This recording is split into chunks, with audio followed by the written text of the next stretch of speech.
This is going to be a video tutorial on how to enable or disable your online status on WhatsApp. I will be using an iPhone for this. Let me jump over to my iPhone here.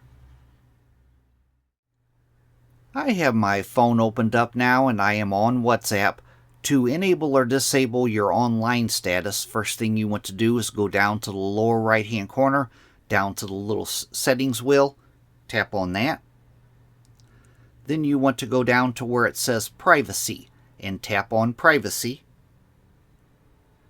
And then right up top here, last seen and online. You want to tap on last seen and online.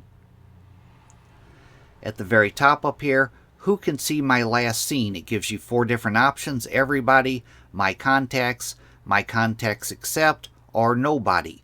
Down below that, who can see when I'm online? It gives you 2 options: everybody or same as last seen. Your last seen is up above.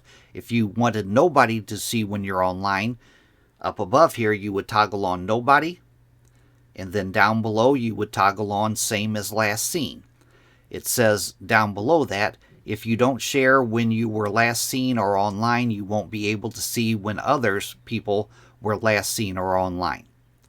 But that is how to enable or disable your online status on WhatsApp. Thanks for watching.